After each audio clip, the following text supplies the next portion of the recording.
Yaşamım boyunca aldığım en değerli armağanlardan bir tanesi olacak.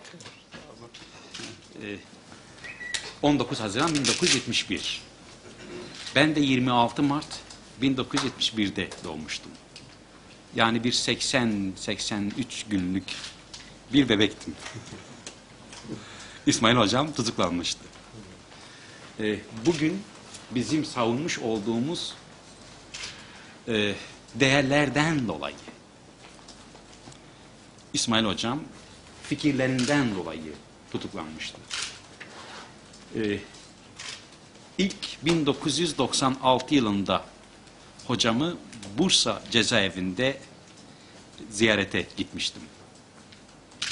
Doğrusunu ifade etmek gerekirse 1996 yılındaki heyecanı bugün yine Diyarbakır'da yaşıyorum.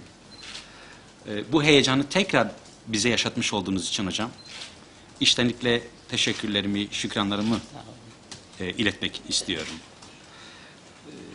Davetimizi kabul ettiğiniz için, şeref verdiğiniz için çok teşekkür ediyorum. Umuyor ve diliyorum ki İsmail Hocam'ın yazdıkları bu coğrafyada yaşam budur. Ve gerçekten de halkların kardeşliği tesis edilmiş olur. Yaşamın büyük bir kısmı cezaevinde geçmiş, gerçek manada bir aydını bugün Diyarbakır'da ağırlamak hakikaten çok büyük bir onurdur. Ve bana göre Kürt ve Türk halkının da vicdanını temsil eden sınırlı sayıdaki akademisyenlerden bir tanesinden bugün hediye almak, bugün onu bu kente ağırlamak çok büyük bir onurdur benim açımdan. Tekrar hoş geldiniz, şeref verdiniz hocam. 1971'e kadar çok gelip gittim. Yani 1963'ten itibaren çok gelip gittim. Başkanın dediği gibi 1971'de sıkı yönetim tutuk evine getirildim. 1974'te bir genel af olmuştu. Genel aftan sonra da arkadaşlarla birlikte Diyarbakır, Muş, Tatvan, Bingöl öyle bir gezimiz olmuştu. Ondan sonra Kürdistan'a gelemedim. Tabii her şeyi somut olarak yerinde görmek çok önemli. Ama insan her şeyi gönlüyle de görebilir, kalbiyle de izleyebilir. Bizimki 1974'ten sonra böyle değerlendirilebilir.